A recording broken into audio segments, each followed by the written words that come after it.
في كلامه المجيد وبرهانه التوحيد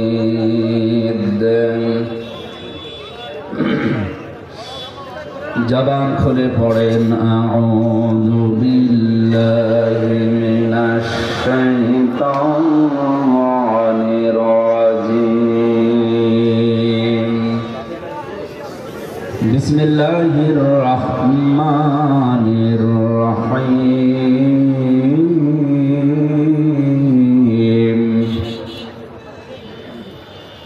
ওয়াত্তাকু ইয়াওমান তুরজাউনা ফীহি ইলাল্লাহ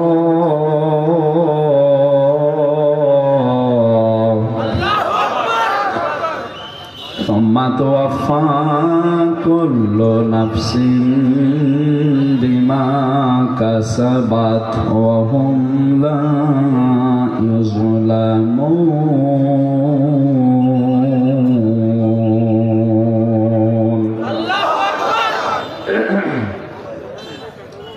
সুম্মা তুওয়াফা কুল্লু নাফসিন মা কাসাবাত ওয়া হুম লা ইউযলামুন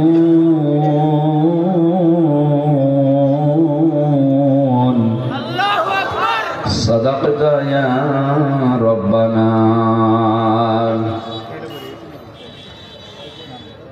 عن أبي أمامة رضي الله تعالى عنه قال قال النبي صلى الله عليه وسلم من أحب لله وأبغض لله وأطاع لله ومنع لله فقد استكمل الإيمان رواه ابن ماجه وقال تعالى في شان رسوله إن الله وملائكته يصلون على النبي يا أيها الذين آمنوا صلوا عليه وسلموا تسليما اللهم صل على سيدنا مولانا محمد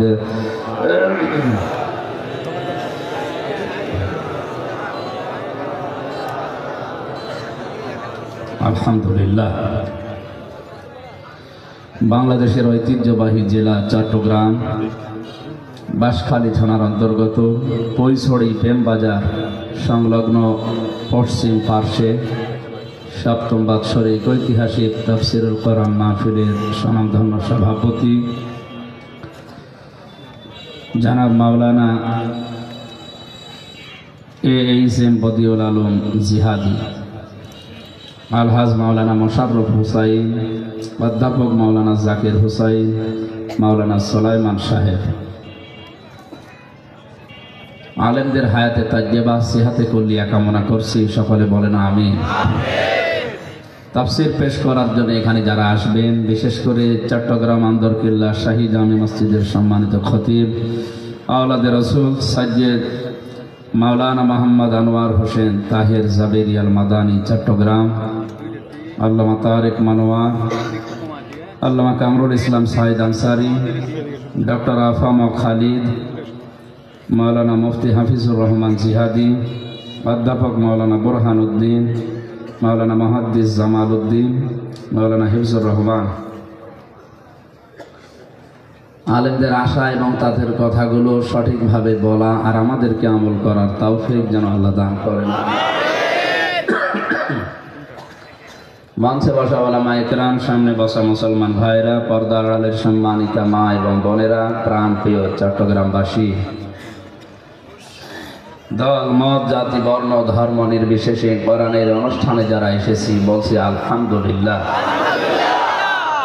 হিন্দু ধর্মে 12 মাসে 13 পূজা হয়, আর আমাদের মুসলমানদের যে সমস্ত সংস্কৃতিগুলো আছে, আমাদের আনন্দের অনুষ্ঠান হয় বছরে মাত্র 2টা, ঈদুল আজহা, ঈদুল ফিতর। বাকি যে সমস্ত অনুষ্ঠানগুলো আছে আমরা সংস্কৃতি হিসাবে, ইসলামের ঐতিহ্য হিসাবে পালন করে থাকি, তার ভেতরে এই সমস্ত অনুষ্ঠানগুলো অন্যতম। এগুলো আছে এই জন্যে এখনো মানুষ দিন ইসলাম জানতে পারছে, শুনতে পারছে, বুঝতে পারছে, কেউ কেউ আমলও করতে পারছে। এগুলো যদি একেবারে বন্ধ হয়ে যায়, আস্তে আস্তে আল্লাহ রসুলকে মানুষ ভুলে যাবে, শেষ পর্যন্ত বেঈমান হয়ে মরা লাগবে। সুতরাং আয়োজনের সাথে যারা সম্পৃক্ত, বিশেষ করে যুব সমাজ, আল্লাহ রাব্বুল আলামিন যে মায়েদেরকে পেটে নিয়েছেন, মায়ের পেট যেন খাদিজাতুল কুবরার মতো বানিয়ে দেন। ইসলামে যত অনুষ্ঠান আছে সব আগে ত্যাগ করা লাগে, এরপরে ভোগ করা লাগে। ইসলাম বাদ দিয়ে পৃথিবীতে যত অনুষ্ঠান আছে, যত দিবস পালন করা হয়, সবগুলোতে আগে ভোগ, এরপরে ত্যাগ করলেও আছে, না করলেও সমস্যা নেই। ঈদুল আজহা, ঈদুল ফিতর আমাদের সবচাইতে ধর্মীয় বড় অনুষ্ঠান। আপনি বলেন এই দুই ঈদে আপনি আগে খেয়ে আনন্দ করবেন, এটা জায়েজ নেই। ঈদুল আজহাতে আপনি আগে কোরবানি জবাই করেন, গোশত গরিবের পার্টিতে পাঠান, তারা খেয়ে আনন্দ করবে, হাসবে, তাদের হাসি দেখে আপনি আনন্দ করবেন। এটা ইসলাম নাকি? যদিও নিজের কোরবানি জবাই করে নিজের পরিবারস্থ লোক যদি বেশি থাকে, সব একা খাওয়াও জায়েজ আছে, অসুবিধা নেই, তারপরও ওটা সুন্নাত নিয়ম। কোরআনে সূরা হজের ভেতরে 3 ভাগ করার কথা আছে। ঈদুল ফিতরেও ঠিক এইভাবে আপনি একটা মাস রোজা রাখার পরে আনন্দ করবেন না, আগে সাদকা করেন, আগে ফিতর দেন। গরিব মানুষ সেমাই চিনি কিনবে, ওরা খাবে, হাসবে, ওদের হাসি দেখে, আনন্দ দেখে এরপরে আপনি আনন্দ করবেন। তাহলে মুসলমানদের যে অনুষ্ঠানগুলো, এগুলোতে আগে ত্যাগ, তারপরে ভোগ। কথা বলেন। এই দুইটা বাদ দিয়ে পৃথিবীর যত অনুষ্ঠান আপনি তাকান, আগে খাবো, আগে নেব। পয়লা বৈশাখে আগে এটা নেব, জুতা নেব, টি শার্ট নেব, এই 3 পিস নেব, এই জিনিস নেব, আগে নেব। এরপরে পান্তা ইলিশ খাবো। তার মানে আগে খাবো, এরপরে কাউকে দিলে দিলাম, না দিলে অসুবিধা নেই। দিবস পালনে বেঁধে থাকবে না। পয়লা জানুয়ারি যেটা পালন করা হয়, ঠিক ওইটাও এরকম, আগে খাবো, এরপরে দেব। অনেকে 1 বছর টাকা গুছিয়ে রাখে 14ই ফেব্রুয়ারি বিশ্ব ভালোবাসা দিবস পালন করার জন্য। এইটাও আগে খাবো, এরপরে বান্ধবীকে দেব, তা না দিলে অসুবিধা নেই। দুনিয়ায় আমরা যত অনুষ্ঠান দেখছি ইসলাম বাদ দিয়ে, সব আগে ভোগ, এরপরে ত্যাগ। আর ইসলামের অনুষ্ঠানে আগে ত্যাগ করা লাগবে, এরপরে ভোগ করা লাগবে। নবীজি মদিনাতে হিজরত করার পরে ওখানে 2টা অনুষ্ঠান দেখতে পেলেন, নওরোজ আর মেহেরজান। সাহাবা একরাম প্রশ্ন করেন, ইয়া রাসূলুল্লাহ, আমাদের ইসলামকে এমন পানসা মাটির মতো, যে কোনো আনন্দ উল্লাস নেই, কোনো হাসি তামাশায়ের ভেতরে নেই। বিশ্বনবী মুহাম্মদুর রাসূলুল্লাহকে আল্লাহ ওই দিন, মহান আল্লাহ নিজে 2টা দিন উপহার দিয়েছিলেন আনন্দ করার জন্যে। তার ভেতরে ঈদুল আজহা একটা, ঈদুল ফিতর একটা। হ্যাঁ, আনন্দের ধরনগুলো আল্লাহ আগেই জানিয়েছেন, আনন্দ করবেন আমাকে সেজদা দিয়ে। তারপরে এই জন্য ঈদুল ফিতর, ঈদুল আজহাতে যদি কেউ আনন্দ করে, সকালবেলায় আগে আল্লাহকে সেজদা দিয়ে 2 রাকাত নামাজ আদায় করে তারপরে মুসলমানদের আনন্দ হবে নামাজ নিয়ে। কি নিয়ে? আজ আমাদের যে সমস্ত অনুষ্ঠান দিবস আমরা পালন করছি, আমাদের নামাজ নেই, সেজদা নেই। বিশ্বনবী জানিয়েছেন, কোন মানুষ যদি সেজদা দিয়ে অনুষ্ঠান আরম্ভ করে, মাথা নিচু করে, মাথা ঝুঁকিয়ে আল্লাহর দরবারে নিজেকে ছোট করে, পুরা অনুষ্ঠানটাই ইবাদত হিসাবে গণ্য হয়ে যায়। কোন নিয়ামত পাওয়ার পরে মানুষকে আল্লাহ শিখিয়েছেন তারা আগে সেজদা দিয়ে ছোট হয়ে, নম্র হয়ে, এরপরে শুকরিয়া আদায় করবে।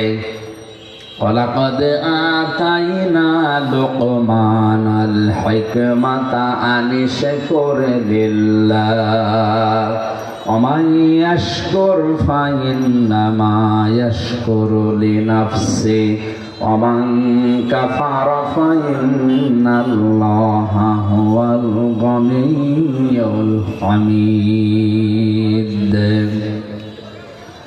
সূরা লোকমানের 12 নম্বর আয়াতে আল্লাহ পাক বলেন, আমি লোকমানকে জ্ঞান দিয়েছিলাম, হিকমত শিক্ষা দিয়েছিলাম। আমার জ্ঞান হিকমত পাওয়ার পরে লোকমান আমি আল্লাহর শুকরিয়া আদায় করেছে। তাহলে জ্ঞান যারা পাবে, নিয়ামত যারা পাবে, তাদের উচিত আল্লাহর শুকরিয়া আদায় করা। আর আমরা নিয়ামত পাওয়ার পরে, জ্ঞান পাওয়ার পরে আল্লাহর শুকরিয়া তো দূরের কথা, আর আল্লাহর বিরুদ্ধে উচ্চারণ করি। কথা বলেন ঠিক কিনা? মানুষের প্রতি আল্লাহ আশ্চর্য হয়ে কোরআনে ঘোষণা দিয়েছেন। আমার কাছে যতগুলো আয়াত আশ্চর্য মনে হয়েছে বেশি, তার ভেতরে এইটা একটা। কাইফা তাকফুরুনা বিল্লাহি ওয়া কুনতুম আমওয়াতান ফাআহইয়াকুম সুম্মা ইউমীতুকুম সুম্মা ইউহয়ীকুম সুম্মা ইলাইনা তুরজাউন। সূরা বাকারার ভেতরে আছে, আল্লাহ পাক বলেন, মানুষ কেমন করে আমি আল্লাহর সাথে কুফরি করে, নাফরমানি করে, আমারে মানতে চায় না। বালাগাত মানতে কি আছে? কাইফা শব্দটা ব্যবহার করা হয় এমন সেন্টেন্সের আগে যে কথা বলতে গেলে তার নিজেরও বিশ্বাস হয় না। যারা তাফসির জানে, তাফসির পড়ে, আলেমরা যারা আছে, কাইফা শব্দটা আল্লাহ পাক আয়াতের শুরুতে ব্যবহার করেছেন এই জন্যে পরবর্তী যে তিনটা কথা বলতে চান, এটা আল্লাহরও মনে হয় যে বিশ্বাস হচ্ছে না, যে না, মানুষ আমার নাফরমানি করে কি করে, আমার সাথে কুফরি করে, আমার সাথে নাশুকরিয়া করে, আমার মানতে চায় না, আমার বিধান কেমন করে মানুষ এটা করে। হাল আতা আলাল ইনসানি হিনুম মিনাদ দাহরি লাম ইয়াকুন শাইআম মাযকুরা। মানুষের জীবনে কি এমন কোন সময় যায়নি যখন উল্লেখ করার মতো কিছুই ছিল না? একটা উল্লেখিত জীবনের জিনিস থেকে তাকে আমি উল্লেখ করার মতো একটা জায়গায় পৌঁছালাম। ফালিয়ানজুরিল ইনসানু মিম্মা খুলিকা মিন মাইন দাফিক ইয়াখরুজু মিন বাইনিস সুলবি ওয়াত তারাইব। আল্লাহ পাক বলেন, মানুষ কি নজর করে দেখে না কি জিনিস দিয়ে আমি তাকে বানালাম? বাবার স্ফলিঙ্গ দিয়ে দ্রুত গতিতে বের হয়ে যাওয়া 100 টানা পাক পানি দিয়ে আমি আল্লাহ তাকে বানিয়েছি। তাফসিরে মুফাসসির লিখেছেন, এমন একটা বেদামি পানি, এমন একটা কম দামি পানি বের হয় মানুষের শরীর থেকে, যেটা তামাম দুনিয়ার কোনো মার্কেটে 4 আনাও দাম নেই। আছে কেউ ফিরে দিলেও নেয় না। এমন একটা নাপাক পানি মায়ের রেহেমের ভেতরে যাবার সময় বাবার স্ফলিঙ্গ থেকে দ্রুত গতিতে বের হওয়ার সঙ্গে সঙ্গে 40,000 মানুষ তৈরি হতে পারে, এরকম রূহ এই নাপাক পানির ভেতরে থাকে। বিজ্ঞান প্রমাণ করছে, এখান থেকে মায়ের জরায়ুতে ধাক্কা দিয়ে একেবারে ডিম্বাণু পর্যন্ত সেতে অনেকেই দেওয়ালের সাথে ধাক্কা খেয়ে পড়ে যায়, অনেকে পায়ের সাথে পা লেগে মনে করেন পড়ে যায়। শেষ পর্যন্ত কারো 1টা 2টা 5টা 7টা 13টা পর্যন্ত বাচ্চা টিকে থাকে। ক্যালিফোর্নিয়ায় এক মহিলা 13টা সন্তান জন্ম দিয়েছে। এটাই মনে হয় সর্বোচ্চ, এর উপর আর নেই।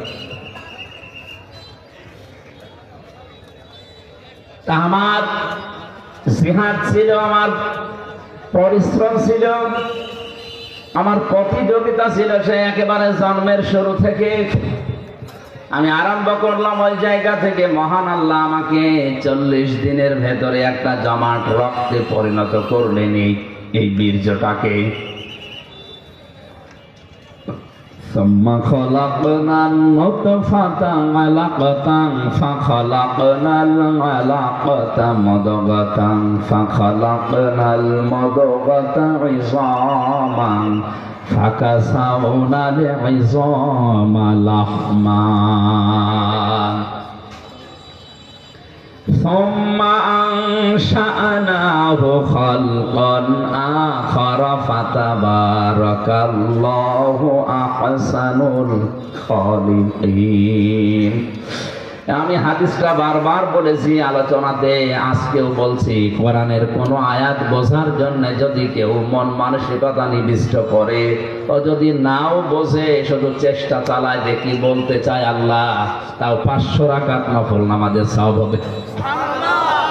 এই জন্য আরো অ্যাক্টিভ হওয়া লাগবে। চারিদিকে সব বন্ধ করে দেন, এদিকে ওদিকে তাকানো পর্যন্ত বন্ধ, গল্প করা তো দূরের কথা। 1 ঘন্টা এদিকে একটু খেয়াল করে সূরা বাকারার মাত্র একটা আয়াত আমরা পড়েছি, ওই আয়াতের তাফসীরুল কোরআন মাহফিলের হক আদায় করে চেষ্টা চালাবো। আল্লাহ যেন তৌফিক দেন, জোরে বলেন আমিন। 40 দিন 40 দিন 40 দিন এভাবে করে করে 6 মাস পর্যন্ত মানুষকে তৈরি আমার আল্লাহ করে। এই জন্য 6 মাসের আগে কোনো বাচ্চা যদি দুনিয়ায় আসে, ওটা তার আপন বাবার না, ওটা অন্য বাবার। কথা বলছেন আমার? 6 মাসের আগে কোনো সন্তান জন্ম নেবে না, 10 মাস 10 দিনের পরে আর যায় না, এই সময়ের ভেতরে তাকে দুনিয়ায় আসা লাগবে। কোরআনে কারীম জানিয়েছে কোন বাবা সন্তানের দুধের দায়িত্ব নেওয়া লাগবে বাবাকে। মা যদি দুধ সন্তানকে 2 বছর পান না করায়, মায়ের গোনা হবে না, কারণ এই দায়িত্বটা, এই খরচটা যে করা লাগবে, এই শ্রমটা বাবার। কেউ তিম্মার রদনা, এটা মোজাক্কার শব্দ। মা যদি দয়া করে পান করিয়ে দেয়, টাকা পয়সাও নেয় এর জন্যে, এটা সে দয়া করলো। কথা আমি বোঝাতে পেরেছি? সন্তান হবার পরে দুধ পান করার দায়িত্ব কার? বাবা। কার? আমাদের দেশের মায়েরা মনে করেন এগুলো দয়া করে পান করিয়ে দেয়, টাকা পয়সা নেয় না, এটা বাবার প্রতি একটা ইহসান। আল ওয়ালিদাতু ইউরদিউনা আওলাদাহুন্না হাওলাইনি কামিলাইনি লিমান আরাদা আন ইউতিম্মার রাদা। সূরা বাকারা 2 নম্বর পারা 17 নম্বর পৃষ্ঠার 1 নম্বর লাইনে 232-33 নম্বর আয়াতে আছে। আল্লাহ পাক বলেন, আমি আদেশ করেছি এই পৃথিবীর যারা দায়িত্বে আছে, বিশেষ করে বাবা, তারা যেন তাদের বাম্য সন্তানদেরকে 2 মাস পর্যন্ত দুধ পান করায়। তার মাকে দিয়ে হোক, ধাত্রী মাকে দিয়ে হোক, যাকে দিয়ে করাক। মায়েরা যারা এসেছেন, আমি সহ যত মানুষ এখানে আমাদের স্ত্রীরা আছে, সন্তানদেরকে 2 বছর পর্যন্ত দুধ পান করিয়ে দিচ্ছে, এটা আমাদের প্রতি একটা ইহসান। যদি আমরা এখানে কেউ স্ত্রীকে 2 বছর দুধ পান করানোর জন্য 50,000 টাকা দেইনি, দিয়েছে? একটা শিশু জন্মের পর থেকে প্রতিদিন 8-9 বার করে দুধ পান করে মায়ের। বিজ্ঞান প্রমাণ করছে প্রতিবার যদি 1 পোয়া করে হয়, তাহলে 8 থেকে 9 বারে প্রায় 2 কেজি করে একদিন 2 পাত পান মানুষ করে। এইটার ভেতরে আল্লাহ সব দিয়েছেন। এর ভেতরে পানি আছে, মিষ্টি আছে, এর ভেতরে ভিটামিন আছে, যা লাগে একটা মানুষের জীবন চালাতে সব এই দুধের ভেতরে। এজন্য বাইরের কোনো খাবার একাধারে 6 মাস যদি কোনো মানুষ নাও খায়, কোনো অসুবিধা নেই। এমনও আছে দুনিয়ায় একটা মাত্র খাবার আছে যার নাম দুধ। এটা খেলে ভাতে খাবারের চাহিদাও পূরণ হয়, পানির চাহিদাও পূরণ হয়। এই জন্য সন্তান যদি জন্মের পরে মায়ের স্তনের দুধ বেশি করে পান করতে পারে, তাহলে সে সুস্থ থাকে, হৃষ্টপুষ্ট হয়, এমনকি তার রোগ শোকও কম হয়। এমন এখন আমাদের রোগ সারে না, শরীর চলে না, কারণ মায়েরা এখন অধিকাংশ সন্তানদেরকে আর দুধ দিতে চায় না, ফিডার খাওয়ায়। আর গানও আনো। আমাদেরকে পাগল ফেলছে, আমাদের বলে ডানো আর আমরা নিয়ে আসি। ডানার ভেতরে যে সমস্ত জিনিসগুলো দিয়েছে তার অন্যতম এটা পশুর একটা কিছু মিশিয়ে দেয়। পশুর যে দুধ আছে, পশুর ওই দুধগুলো ডানোর ভেতরে মিশ্রিত আছে। আমার কথা নয়, পত্রিকা থেকে বলছি। এই কারণে আমরা অধিকাংশ মানুষ দেখি ডানো খেয়ে খেয়ে যারা বড় হয় চরিত্রগুলো পরবর্তীতে পশুর মতো হয়ে যায়। এটা বন্ধ করা দরকার। মায়েরা আপনারা একটা অনুগ্রহ স্বামীদের উপরে করছেন, এটা করে সন্তানকে দুধ পান করানো। এটা যদিও বাবার খরচে, আপনারও দায়িত্ব আছে, কারণ বাবাকে আল্লাহ এই মেশিন দেয়নি। এই মেশিন দিয়েছে কাকে? মা। আমি একটা কথা বোঝানোর জন্য একটা পড়েছিলাম। 2 বছরে কত মাস হয়? 24। বলেন বলেন। এবার সূরা আহকাফ 15 নম্বর আয়াতে আছে ওয়াল ওয়ালিদাতু ওয়াসাইনাল ইনসানা বিওয়ালিদাইহি ইহসানা হামালাতুহু উম্মুহু কুরহা ওয়া ওয়াদাআতুহু কুরহা ওয়া হামলুহু ওয়া ফিসালুহু 30 শাহরা। আমি দুনিয়ার যত মানুষ আছে এখানে শুধু মুসলমান না, পৃথিবীর 750 কোটি এখন মানুষ, সবাইকে আল্লাহ নির্দেশ দিচ্ছে তোমরা তোমাদের মা বাবার সাথে ভালো আচরণ করো। এটা ফরজ, নামাজ এবং রোজার মতো। মা বাবার সাথে ভালো আচরণ করা নফল না ফরজ? কেমন ফরজ? নামাজ পড়লা যেমন ফরজ, মায়ের সাথে বাবার সাথে হাসি মুখে কথা বলা ফরজ। কথা বলেন।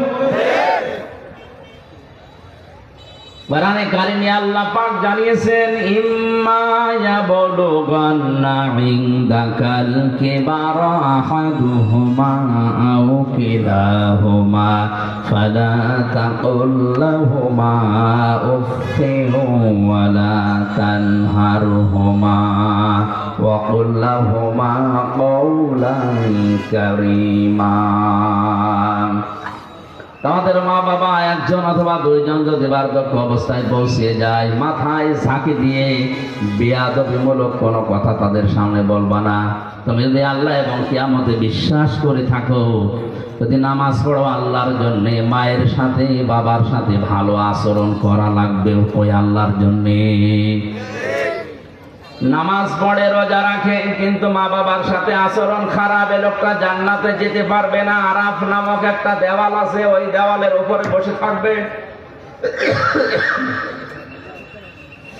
নবীজি হাদিসটা যখন বলছিলেন কিয়ামতে আরাফ নামক একটা প্রাচীর থাকবে, ওর উপরে কিছু মানুষকে আল্লাহ দাঁড় করাবে। ওরা জান্নাতেও যাবে না, জাহান্নামেও পড়বে না। সাহাবীরা বলেন হুজুর এরা জাহান্নামেও যাচ্ছে না, জান্নাতেও যাচ্ছে না, কাজ কি? আল্লাহর নবী বলেন এরা নামাজ রোজা হজ যাকাত সব করেছে, এমনকি ইসলাম প্রতিষ্ঠার জন্য আন্দোলনও করেছে। এই জন্য আল্লাহ তাদেরকে জাহান্নামে দিচ্ছে না, জান্নাতে দেয় না একটাই মাত্র কারণ, এরা মা বাবার সাথে আচরণ ভালো করতো না। চট্টগ্রামবাসী নামাজ পড়েছে, রোজা রেখেছে, নফল দান সাদগা, এমনকি ইসলামী আন্দোলন করেছে, জিহাদ পর্যন্ত করেছে। এই লোকটাকে আল্লাহ জাহান্নামে দিচ্ছে না এই একটাই কারণ, হাল আদুল্লুকুম আলা তিজারাতিন তুনজিকুম মিন আযাবিন আলীম। এমন একটা ব্যবসার কথা বলবো যেটা করলে জাহান্নামে যাওয়া লাগবে না। এই জন্য ইসলামী আন্দোলন যারা করবে, সফল যদি নাও হয় ওরে জাহান্নামে যাওয়া লাগবে না। দলিল সূরা সাফের এই 10, 11, 12 নম্বর আয়াত।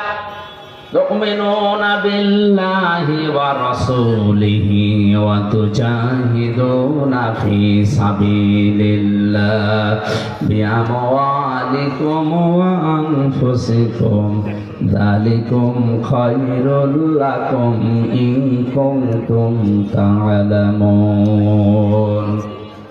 আল্লাহ রাব্বুল আলামিন বলেন যারা আল্লাহ রাসূলকে বিশ্বাস করার পরে দাবি অনুযায়ী ভালো ভালো কাজের আঞ্জাম দেবে, এখানে ভালো কাজ বলতে জালিকুম খায়রুল লাকুমের ব্যাখ্যায় আছে এর আগের শব্দটা সবচাইতে ভালো কাজ, সেটা হচ্ছে তুজাহিদুনা ফি সাবিলিল্লাহি বিআমওয়ালিকুম ওয়া আনফুসিকুম। জান আর মাল দিয়ে আল্লাহর দ্বীনকে জমিনা প্রতিষ্ঠা করার জন্য যারা আন্দোলন করবে, চেষ্টা চালাবে, এইটাই আল্লাহর কাছে সবচাইতে ভালো কাজ। এদেরকে আল্লাহ জাহান্নামে দেবে না। আমি আবার ফতোয়া দিলাম, ইসলামী আন্দোলন দুনিয়াতে যারা করবে, ইসলাম প্রতিষ্ঠার জন্য যারা কাজ করবে, এদের অন্য পাপের জন্য যদি আল্লাহ শাস্তিও দিতে চান, জাহান্নামে দেবেন না, ওই প্রাচীরে রাখবেন, আরাফ নামক ওই প্রাচীরে দাঁড় করিয়ে রাখবেন। এদের জাহান্নাম এদের জন্য হারাম, জাহান্নামে দেবে না। আমি আবার রিপিট করছি, ইসলাম প্রতিষ্ঠার জন্য পৃথিবীতে যারা আন্দোলন করবে, সংগ্রাম করবে জান আর মাল দিয়ে, এদেরকে আল্লাহ দেবে না। কোন জায়গায়? আরো জোরে বলেন। সুতরাং আর যাই করি, এই পথ ইসলামী আন্দোলনের যেটা, এটা ছাড়া যাবে না। কারা রাজি আছেন দেখি?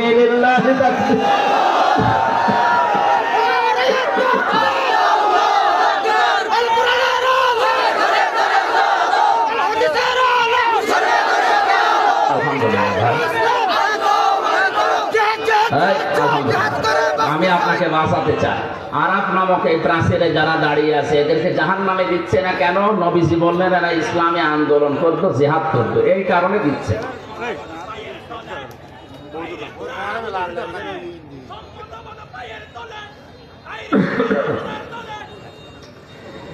দ্বিতীয় নম্বরে এদেরকে জান্নাতে দিচ্ছে না আল্লাহ কেন? আল্লাহ নবী বলেন এদের সবগুলোই তো তোমরা শুনলে ভালো ছিল, কিন্তু মা বাবার সাথে এদের আচরণ ভালো ছিল না।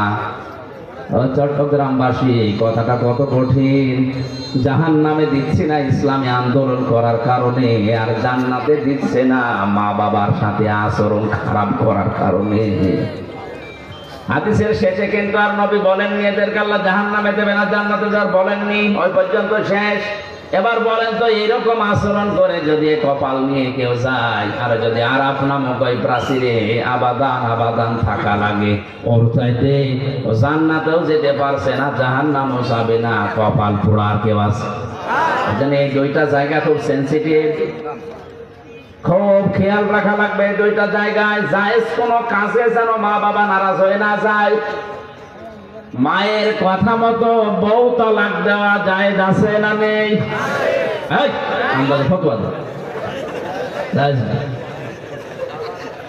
বাবার কথা মতো জায়েজ আছে। হ্যাঁ, বাসখালীবাসী মায়ের কথা মতো বউ তালাক দেওয়া জায়েজ নেই, যদিও তাদের সম্পর্কটা খারাপ। নবীজি কেন এটা বলেছেন? কারণ আল্লাহর নবীকে আল্লাহ জানিয়েছেন, দুনিয়াতে যত ফেরেশতা মার্কা মানুষ হোক, বউ শাশুড়ির সম্পর্ক একেবারে মা মেয়ের মতো 100 ভাগ হয় না। শাশুড়ি সব সময় চিন্তা করে লোকের মেয়ে, বউমাও চিন্তা করে আপন মা না। এক গাছের ছাল অন্য গাছে জোড়া দিলে যেমন লাগতে চায় না, 100 ভাগ ওরকম মেলে না। এই জন্য অধিকাংশ পরিবারে সন্তান বিয়ে করার পর থেকেই বইয়ের গোতাগতিতে আলাদা হয়ে যায়। আমার আল্লাহর দিকে আমি তাকিয়ে বলছি, আমার মনে হয় যে সমস্ত বউর কারণে মাগুলো বাবাগুলো আলাদা করে দিচ্ছি, এই বউর কাছে যদি তার আপন মার বাবা 2 দিন 5 দিন না 10 বছরও থাকে, কোনোদিন স্বামীকে বলবে না যে আলাদা করে দাও, বলবে? আল্লাহ আমাদের মনের খবর আগে থেকে জানে, আমাদের আচরণ এই জন্যই জানিয়েছেন নবীজির মাধ্যমে, যে মায়ের কথা মতো অন্তত বউকে তালাক দিতে পারবা না। হ্যাঁ, বাবার কথা মতো পারবা, যদি বাবা দেখে যে বউমার চরিত্র উলটপালট, ইসলামের নিয়ম কানুন মেনে চলে না, ক্ষতি হয়ে যাচ্ছে ইসলামের, তখন যদি সন্তানকে বলে যে বাদ দেওয়া লাগবে, বাবার কথা মতো আল্লাহর বিধানের দিকে তাকিয়ে হলেও বাদ দেওয়া যায় যাচ্ছে। তাহলে এখান থেকে মাসলা বের হলো দুইটা, মায়ের কথা মতো যত খারাপই হোক বউ তালাক দেওয়া, বাবার কথা মতো জায়েজ আছে।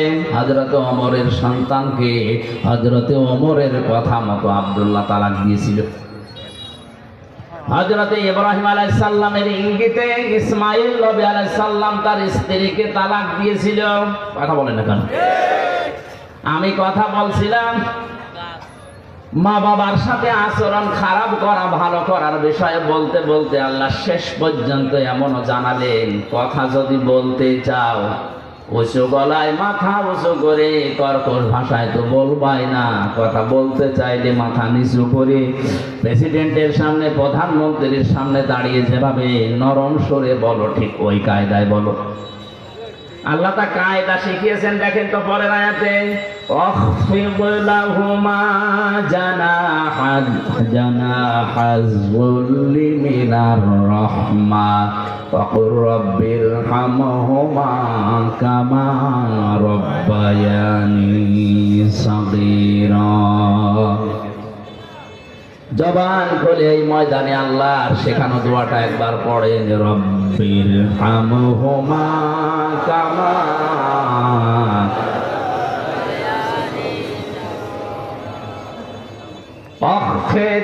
আলেমদেরকে বলছি এবার, আল্লাহ বলেন খফজন শব্দের শাব্দিক অর্থ কিন্তু ডাউন করা, শুধু ডাউন না, খফজন মানে ডাউন করার পরে ফল করে দেওয়া।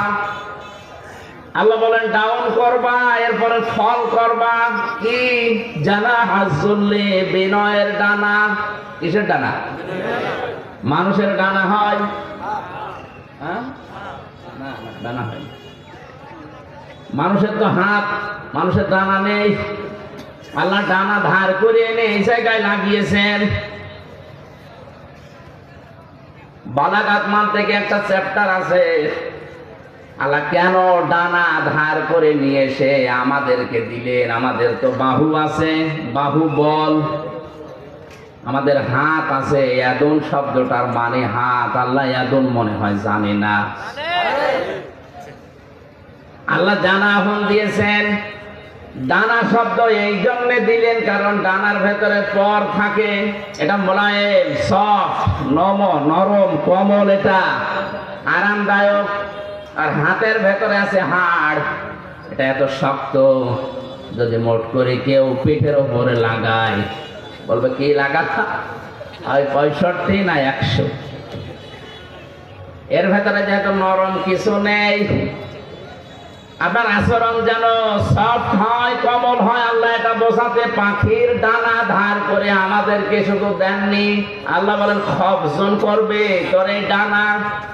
একেবারে ডাউন করার পরে শুধু সাট করে রাখবে না, হেলিকপ্টারের ডানার মতো, এরোপ্লেনের ডানার মতো এরকম সোজা করে রাখলে হবে না। জানাহাজ যুল্লি মিনার রাহমা।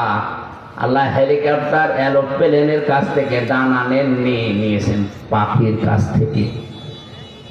ওদের কাছ থেকে নিলে আল্লাহ সমস্যা কি ছিল? সমস্যা ছিল এরোপ্লেনের ডানা ডাউন হয়, ফল হয় না, ফল হলে উড়ে। আর পাখির ডানা ডাউন করার পরে ফল করলে উড়ে যেতে পারে। আর এর ডানার ভেতরে এমন নরম নরম পর আছে, পাখা আছে, এত সফট, এটা কোমল, এটা এত আরামদায়ক। সিল যখন মারে, মা পাখিটা আস্তে করে নিজের ডানাটা বিছিয়ে দিয়ে ফল করে দেয়। বাচ্চারা ওর নিচে একটা কিচির মিচির আওয়াজ করে, এটা অনির্বচন সুখ অনুভব করে।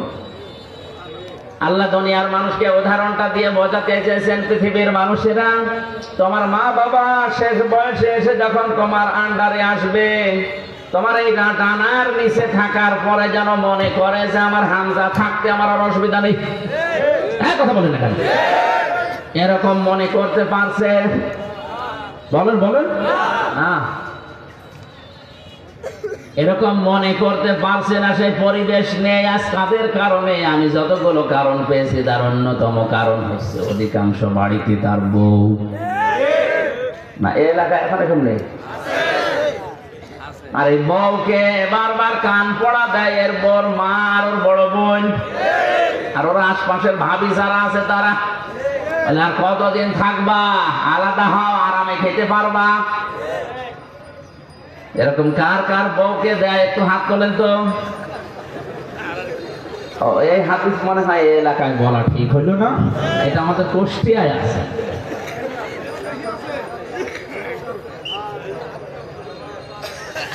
সম্মানিতা মা বোনেরা, কোন প্যান্ডেলে আছেন আমি জানি না, একটা স্বামীও হাত তোলেনি। আপনাদের চরিত্র কত ভালো, এরা হাত না তোলার পেছনে কারণ আছে দুইটা। এক নম্বরে যদি কেউ হাত তোলে ক্যামেরা হচ্ছে, ও বাড়ি গিয়ে ইউটিউবে দেবে আমার লোক হাত তুলেছে, আপনার হাতই বন্ধ করে দেবে। দ্বিতীয় নাম্বারটা আমি বললাম না। দেখেন, জানা হাজ্জুল মিনার রহমা দেওয়ার পরে আল্লাহ রাব্বুল আলামিন এই দোয়াটা মানুষকে শিখিয়েছেন যে এই দোয়া করো, রব্বির হামহুমা কামা রব্বায়ানি সগীরা। আল্লাহ, মা বাবা ছোটবেলায় আমার প্রতি যে স্নেহ, যে দয়া, যে মায়া, যে রহমত দেখিয়েছে, আল্লাহ মেহেরবানি করে তুমি তাদের ওপর ওই রকম দয়া, রহমত, মায়া, মহব্বত ঢেলে দাও। এমনকি কবরে যদি যায় তাদেরকে তুমি ওই রকম ভাবে দেখাশোনা করো যেভাবে ছোটবেলা আমাকে দেখাশোনা করেছিল। একটা সন্তান প্রতিপালন করা কত কঠিন আমার এই ছোট মেয়েটা নিয়ে আমি এখন টের পাচ্ছে। একটা জিনিস 5 বার বললেও বোঝে না। আমার মনে মাঝে মনে হয় ঠিক ছোটবেলায় আমি মনে হয় এরকম তেড়াই ছিলাম। ওর মা আমারে বলে মাঝে মাঝে যে তুমি এরকম তেড়া ছিলে ছোটবেলায়, এই কারণে তোমার এটা এরকম। আমার ভাইরা, আমার কথা বোঝানোর বিষয় ছিল মা বাবার প্রতি ভালো ব্যবহার করা, ইহসান করার কথা আল্লাহ বলার পরেই জানিয়েছেন কেন করবা জানো? কারণ তোমার এই মা তোমাকে পেটে বহন করেছে কষ্টের পরে কষ্ট সহ্য করে, এবং দুধ পান করিয়েছে 30 মাস। সব মিলে বলেন বলেন, আল্লাহ কিন্তু সালাসনা সাহারা দিয়েছেন, ওয়া হামলুহু ওয়া ফিসালুহু, এই যে মাঝখানে ওয়া দিয়ে জানিয়েছেন তোমাকে দুধ পান করানো আর তোমাকে পেটে রাখা, সব মিলে 30 মাস। আমরা এর আগে জেনেছি দুধ পান করানো লাগে কয় মাস? 24। বলেন না কেন? 30-এর ভেতরে 24 মাস গেলে কত থাকে? হ্যাঁ, 6। এখান থেকে এই গবেষণা করে বের করা হয়েছে সূরা কলমের 13 নম্বর আয়াত থেকে 17 নম্বর আয়াত পর্যন্ত ব্যাখ্যা আছে যে দুনিয়াতে মানুষ আসতে সর্বনিম্ন সময় লাগবে 6 মাস। এর আগে যদি কেউ আসে ওটা বৈধ না, ওটা জারজ। আর জারজ সন্তানদের যে কর্মসূচিগুলো আছে তার অন্যতম একটা 9টা আছে। তার প্রথম নাম্বারে ওরা কোরআন বিরোধী হবে। আজ দুনিয়াতে তাকান, ইসলাম বিরোধী, কোরআন বিরোধী যারা, কোরআন যারা পড়িয়াছে ফ্রান্সে, তাম দুনিয়ার জরিপ 228টা রাষ্ট্রের জরিপ বের হয় জানুয়ারি মাসে। আপনি জরিপ পড়ে দেখবেন তাম দুনিয়ায় সবচাইতে বেশি জারজ সন্তান তৈরি হয় ফ্রান্সে। ওরা কোরআনকে গালি দেয়, রসুলকে গালি দেয়, কোরআন পড়িয়ে ফেলে, পা দিয়ে লাথি মারে, এমনি না, কারণ ওগুলোর জন্মে ভেজাল আছে। কারণ জারজ সন্তানদের প্রথম কর্মসূচি ওরা কোরআন বিরোধী, ওরা রাসূল বিরোধী। এটা প্রমাণ করেছেন নবীজি নিজের জীবনে একজনের মাধ্যমে। ওয়ালিদ ইবনে মুগিরা নামে এই লোকটা রসুলের দাওয়াতে, রসুলের কোরআন তেলাওয়াতে, কোরআন যেখানে বোঝাতো এই লোকটা যে বাধা দিত। আল্লাহর নবী একবার রাগ করে শেষ পর্যন্ত বলেই ফেলেছিলেন যে তুমি জারজ সন্তান। মানুষকে জন্ম নিয়ে কথা বললে এমনিতে রাগ হয়ে যায়। বাড়িতে গিয়ে ডাক দিয়ে বলে, মা মোহাম্মদ আমারে গালি দিয়েছে, সত্যি করে বলো আমার বাবাকে। মা বলছে তোর বাবা? তোর বাবা? না, ও বাবা আমি মানি না, আমার আসল বাবাকে। জোড়াজুড়ি করার শেষ পর্যায়ে মা ডাক দিয়ে বলে, বাবা এ কথা ধরে কে বারবার জিজ্ঞাসা করতে বলে মোহাম্মদ আমারে গালি দিয়েছেন, আমি কি জারজ সন্তান? মা মাথা নিচু করে বলে, বাবা ওই ছেলে যা বলে ঠিকই হয়, তুই কেন তার পেছনে লাগলি? কোরআনে কারীম মানুষকে শোনাচ্ছিল, দাওয়াত দিচ্ছিল কোরআন দিয়ে, আমি বাধা দিয়েছিলাম, আমার এই কথা বলে গালি দিয়েছে। মা বলছে, বাবা তোর জন্ম হয়েছে বাড়ির রাখাল দিয়ে। এখান থেকে 13টা আয়াতে আমি পড়েছি ব্যাখ্যায়, বিশ্বনবী জানিয়েছেন দুনিয়ায় জারজদের কর্মসূচি 9টা, তার প্রথম নাম্বারে তারা কোরআন বিরোধী। এটা রেকর্ড হয়ে কালকে তামাম দুনিয়ায় ছড়াবে। সারা দুনিয়ার মানুষকে বলছি কোরআন বিরোধী যারা, আপনি দেখলেই বুঝবেন ওটা জন্ম ঠিক নেই। এবার আয়াত পড়ছি উতুল্লিম বা'দা যালিকা জানিম। বদমেজাজি যার সন্তান ওই মানুষগুলো।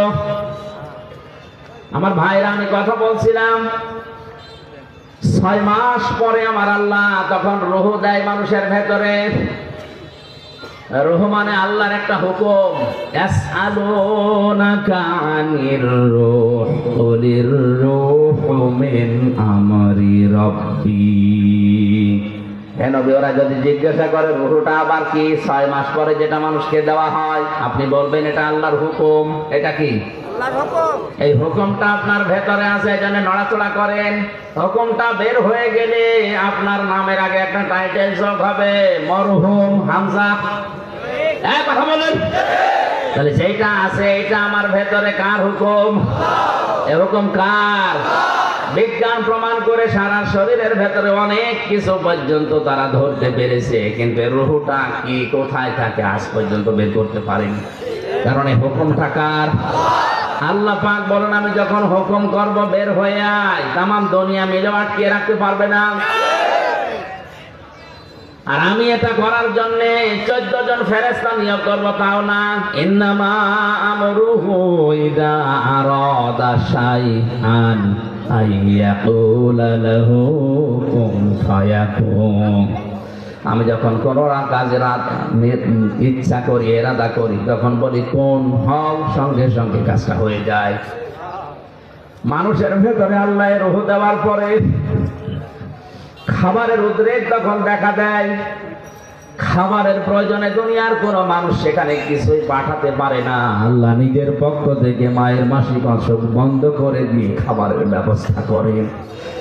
এমন একটা খাবারের ব্যবস্থা 6 মাস আগে গরম করে আল্লাহ রেখে দেন। দুনিয়ার বিজ্ঞান প্রমাণ করেছে এর ভেতরে আল্লাহ সব কিছু লুকিয়ে রেখেছেন। এখানে পৃথিবীর কোন মানুষ যদি কিচ্ছু না খায়, জন্ম থেকে মৃত্যু পর্যন্ত শুধু দুধ খায়, তাও সে বেঁচে থাকতে পারবে?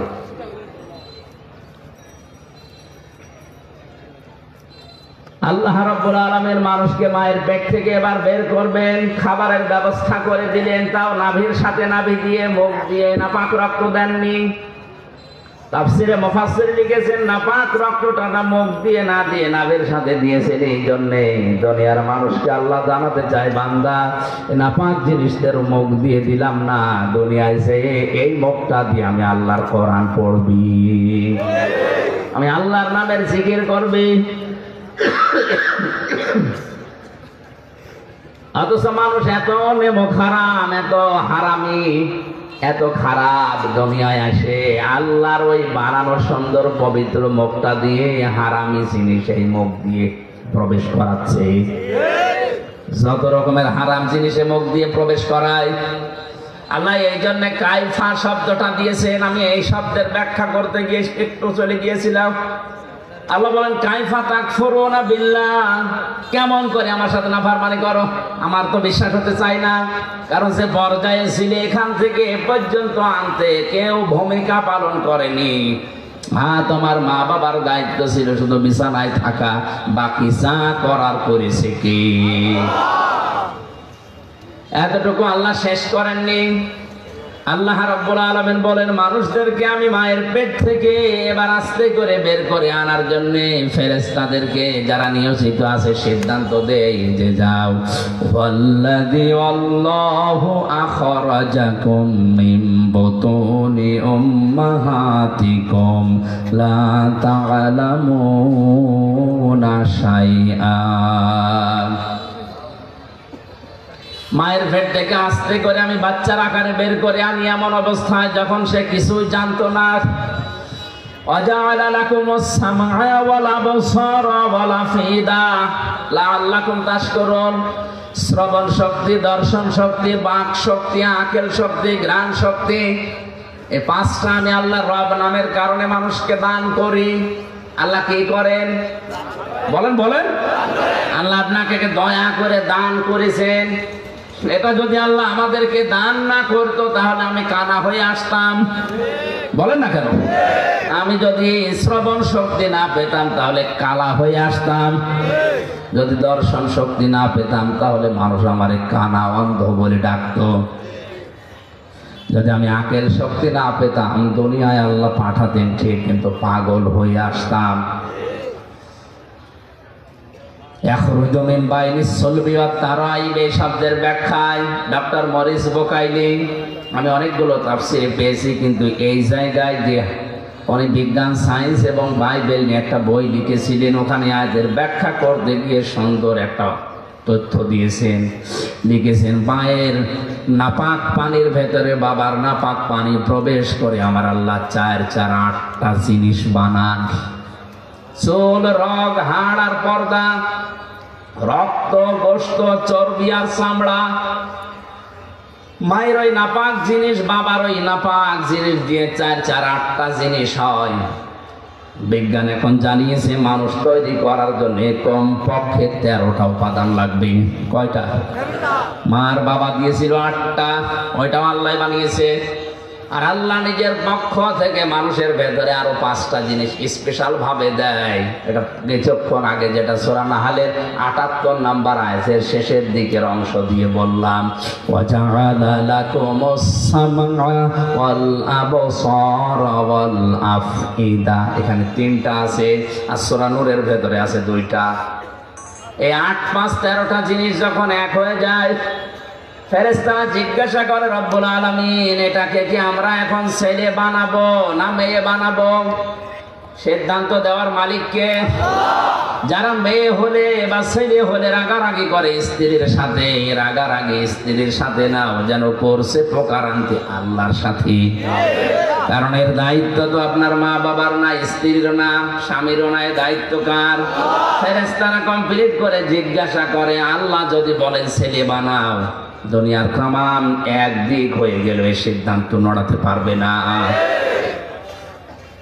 হ্যাঁ, আল্লাহ দয়া করে কাউকে প্রথমে মেয়ে দান করে, এটা কোরআনে সূরা শূরায় আছে। ইয়াখলুকু মা ইয়াশা ইয়াহাবু লিমান ইয়াশাউ ইনাসা ওয়া ইয়াহাবু লিমান ইয়াশাউ যুকুর আও ইউযাওবিজুহুম যুকরানা ওয়া ইনাসা ওয়া ইয়াজআলু মান ইয়াশাউ আকিমা ইন্নাহু আলিমুন কাদির।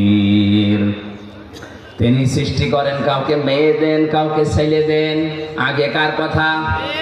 আরো জোরে বলেন। মেয়ের নাম আল্লাহ আগে দিয়েছেন, এই জন্য আয়াতের তাফসিরে বিশ্বনবী মুহাম্মদুর রাসূলুল্লাহ নিজেই যাচ্ছেন, রুহুল মানিতে আছে আল্লাহ মেয়ের নাম দিয়ে আরম্ভ করেছেন। এই কারণে আল্লাহ মেয়ের প্রতি বেশি খুশি। কারণ যে ঘরে একটা মেয়ে আসে, নবীজি বলেন ওই ঘরে একটা জান্নাত আল্লাহ পাঠায়। ওর উপরে যদি 4টা দায়িত্ব তার মার বাবা গার্জিয়ান পালন করে, কিয়ামতের দিন আমি নবী গ্যারান্টি দিচ্ছি, সবাই যখন বিচারে থাকবে এই মেয়ের প্রতি 4টা দায়িত্ব পালনকারী মা বাবা আর গার্জিয়ান আমি নবীর সাথে এভাবে পাশাপাশি থাকবে। মা বাবা আর গার্জিয়ান যারা আছেন, 4টা কাজের প্রথম নাম্বারে তার সুন্দর নাম রাখা। কি নাম? বলেন বলেন। একটা অর্থবোধক নাম রাখতে হবে। আপনাদেরকে আমি বলছি, অনেকে স্বামীর সাথে নাম জুড়ে নিজের নাম লেখে না, এটা জায়েজ না। আপনি নাম লিখবেন বাবার নামের সাথে, কারণ স্বামী আজ আছে কাল নেই। কথা বলে না কেন? আজকে যদি আপনার স্বামী তালাক দিয়ে দেয়, কালকে ওর সাথে দেখা করা কি কথা বলেন? আপনার বাবার সাথে তালাক হবে? হবে না। এই জন্য মায়ের নাম, ছেলের নাম, মেয়ের নাম বাবার সাথে মিলিয়ে রাখা দরকার। কারণ কিয়ামতের দিন আল্লাহ বাবার নামের সাথে মিলিয়ে আপনাকে ডাক দেবে। উদউহুম লিআবাইহিম, তাদেরকে আমি ডাক দেব তাদের বাবার নামে। এই জন্য আমার নাম আমির হামজা, আমার বাবার নাম রিয়াজ, হামজা বিন রিয়াজ, রিয়াজের ছেলে হামজা। আমার মেয়ের নাম মাওয়া, ও যদি নাম লিখতে চায় এভাবে লিখতে পারবে, মাওয়া বিনতে হামজা, হামজার মেয়ে মাওয়া। কথা বুঝতেছে? এখন স্বামীর নামের সাথে যদি মিলিয়ে কেউ লেখে, আমার স্ত্রীর নাম মনে করেন তানিয়া, আমার নাম আমির হামজা, ও তানিয়া আমির লিখে দিল, 2 দিন পরে যদি ওর সাথে আমার তালাক হয়ে যায়, ওর মুখ দেখায় তো আমার জায়েজ নেই। কিন্তু আমার মেয়ে মাওয়ার ফারিহা একেবারে মরণ পর্যন্ত ওদের সাথে সম্পর্ক কোনোদিন কাট হওয়ার সম্ভাবনা আছে। আশা করছি মাসলাটা বুঝেছেন। এখন থেকে বাবার নামের সাথে মিলিয়ে দেবেন, স্বামীর নামের সাথে না। মেয়ে যেই ঘরে আসে সুন্দর একটা অর্থবোধক নাম তার রাখা দরকার। কিয়ামতে আল্লাহ যদি মানুষকে মাফ করতে গিয়ে একেবারে কিছু না পায়, একটা নাম যদি পায় সুন্দর ইসলামী নামের ওসিলাতে হলেও আমার আল্লাহ শেষ পর্যন্ত মাফ করে দেবে। একটা হাদিসে পড়েছিলাম কিয়ামতে আল্লাহ বিচারের ময়দানে ডাক দেবেন মরিয়ম, হাজার হাজার মরিয়ম দাঁড়িয়ে যাবে। রব্বুল আলামিন বলেন, আমি তো এত মরিয়ম চাইনি, আমি চেয়েছি ঈসা নবীর মা মরিয়মকে। মরিয়ম নামের মেয়েরা ডাক দিয়ে বলে, রব্বুল আলামিন তুমি তো বলো নাই ঈসা বিনতে মারিয়াম কই, ঈসা নবীর মা মরিয়ম কোথায়, কথা তো বলে ডাক দাওনি। মরিয়ম বলে, যখন ডাক দিয়েছো দুনিয়ায় বিধান তোমার মানিনি, আজকে তোমার আদেশ শোনার পরে সঙ্গে সঙ্গে লাব্বাইক বলেছি। আল্লাহ পাক বলেন, আমার ঈসা নবীর মা মরিয়মের সাথে তোমরাও যাও আমার জান্নাতে। এমন নাম যদি রাখেন যে নাম শুনলে কুকুরেও হাসে। একজনের নাম শুনেছিলাম কুকু, কি নাম? কুকু। খালেদা জিয়ার দ্বিতীয় ছেলের নাম কি? কয়কার বাদ দিয়ে যদি শুধুমাত্র হর্ষকার দিয়ে দেন, এই কুকু, ওর দাদি যদি ডাক দেয় যার দাঁত নেই, কি বলে ডাকবে? কুকুর। বলবে কুকুর পানি নিয়ে আয়। বিশ্ববিদ্যালয়ে থাকাকালীন আমার এক স্যার গল্প বলছিলেন, এক লোকের নাম ছিল ফ্যান চাটা। লোকজন গরিব মানুষ, তাই জন্য ওই নামে তারে ডাকে। ধনী হয়ে গেছে লোকটা, এখন টাকা পয়সার মালিক, চিন্তা করছে আমার এত কিছু হয়েছে কিন্তু নামটা হবে না। এলাকার মেম্বার চেয়ারম্যান মানুষদেরকে ডাক দিয়ে গরু জবাই করে খাওয়িয়েছে। বলছে আমার নামের পরিবর্তন করবো আজকে। পোস্টার তো ছাপিয়েছে, পোস্টার এবার উদ্বোধন করবে চেয়ারম্যানকে দিয়ে। চেয়ারম্যান মাইক হাতে নিয়ে বলছে, ভাইরা আমার, বোনেরা আমার, লোকটা এতদিন গরিব ছিল, এই জন্য নামে সমস্যা ছিল না, কারণ গরিব মানুষের নাম হলেও হয়, না হলেও অসুবিধা নেই। আজকের টাকা পয়সা অর্থ সম্পদ সম্মানিত মানুষ আল্লাহ তাকে বানিয়েছে, আজকে নামের পরিবর্তন করতে চায়। আপনাদের সবাইকে খাওয়াইয়েছে, আমিও খেলাম, আজকে থেকে ওর নাম আমি পাল্টিয়ে দিলাম। ওর নাম এখন থেকে ফ্যান চাটা নয়, নাম হবে মধু চাটা। লোকটা মায়ের হাতে নিয়ে বলছে, ভাইরা আমার গরু ছাগলও গেল, এলাকার মানুষ আমার বাড়িতে দাওয়াতও খেলো, আমার নামেরও পরিবর্তন হলো, কিন্তু নাম থেকে ওই চাটাটা আর গেল না। আগে ছিলাম ফ্যান চাটা, এখন কি চাটা? এখানে আপনারা যারা গার্জিয়ান আছেন, মা বাবা বড় ভাই, তারা সন্তানের নামটা রাখবেন এমন ভাবে, অন্তত নামের প্রভাব যেন তার কর্মজীবনে পাওয়া যায়। আসাদ, আসাদ মানে কি? সিংহ। আসাদ মানে এরকম নাম যদি অর্থবোধক রাখেন, আসাদুজ্জামান, জামানার সিংহ বড় হয়ে যেন ইসলামের সিংহ হতে পারে। আসাদুল ইসলাম, শান্তির সিংহ, শক্তিশালী মজবুত। এরকম ইসলামের জন্য আমাদের সিংহ মার্কা পুরুষ দরকার আছে না নেই? নাম রেখে দিয়েছে বল্টু। এখানে অর্থবোধক একটা নাম রাখা। 2 নম্বরে শুধু নাম রাখা না, তার পেছনে খরচ করা। একটা সন্তান প্রতিপালন করতে গিয়ে যদি কেউ খরচ করে, সে মেয়ের পেছনে কিয়ামতের দিন ওই টাকা পয়সার হিসাব আল্লাহ নেবেন না। আপনার মেয়ের জন্য যদি একটা জামা কিনে দেন, স্যান্ডেল কিনে দেন, খেলনা কিনে দেন, মেয়ের লেখাপড়ার পেছনে, তার দিন এলেন শেখার পেছনে যত খরচ হবে, ওই টাকাগুলোর হিসাব দেওয়া লাগবে না। অনেককে এখন খরচ করতে চায় না, জায়গা মতো কাজে খরচ করে। 3 নম্বরে এই মেয়েটাকে শুধুমাত্র শিক্ষা দেওয়া, মানে টাকা পয়সা খরচ করে তার পেছনে বড় করা না, তার পেছনে দ্বীনের শিক্ষা দেওয়ার জন্য ব্যয় করা সামর্থ্য অনুযায়ী। বাংলাদেশ সহ আমাদের মুসলিম দেশগুলোতে এখন বিশেষ করে এই লাইনে যেগুলো আছে, এই লাইনের গুলো আমরা ইসলামী শিক্ষা পুরুষদের তুলনায় মেয়েদেরকে অনেক পিছিয়ে দিয়েছি। পুরুষের মাদ্রাসা বা ইসলামী লাইনের যে সমস্ত শিক্ষা প্রতিষ্ঠান অনেক বেশি হয়ে গেছে, মেয়েদের গুলো একেবারেই কম। অথচ একটা মানুষকে মানুষ বানাতে হলে সবচেয়ে বেশি ভূমিকা পালন করেছিনি তিনি মা। এখানে যারা এসেছেন আজকে থেকে সিদ্ধান্ত নেবেন আপনার মেয়েকে আপনি ডাক্তার বানাবেন, ইঞ্জিনিয়ার বানাবেন, বিশ্ববিদ্যালয়ের শিক্ষক বানাবেন, কোনো অসুবিধা নেই। কিন্তু পাশাপাশি প্রথমেই তাকে আগে ইসলাম মানতে গিয়ে যা লাগে ওই শিক্ষাটা দিয়ে নেবেন। আর এই শিক্ষাটা যেখানে পাওয়া যায় এরকম জায়গায় আপনি যাবেন, এটা তো পাওয়া যাবে। কারিতাসের যে স্কুলগুলো আছে এখানে, আশা, ব্যারাকে, কথা বলে না কেন? সন্তানকে প্রথমেই দেওয়া লাগবে ইসলাম মানতে গিয়ে যে নিয়ম নীতিগুলো আছে এগুলো যেখানে শেখায় তার নাম মাদ্রাসা। বলেন, এরা যদি 1 থেকে অন্তত 5 পর্যন্ত এই নিয়ম নীতিটা জানতে পারে, ইসলামের মৌলিকটা 6, 7 যেটা এখন দেখতে পাচ্ছে ওটা ওরা জানলেও বিশ্বাস করবে না। 7 বইতে ইসলাম শিক্ষা দিয়েছে দুর্গাদের এভাবে সাজিয়ে পূজা করা হচ্ছে, এটা ইসলাম নয়। এরা 5 পর্যন্ত যদি ভেদটা শক্ত করতে পারে, 6, 7 যে দরকার হয় চ্যাপ্টার বাদ দেবে, তারপরও আল্লাহ বাদে দেবতাকে বিশ্বাস করবে না। মাথায় মগজ থাকলে আপনি বুঝেছেন। 4 নম্বরে একে এমন জায়গায় বিয়ে দেওয়া লাগবে পাত্র যেন সৎ হয়।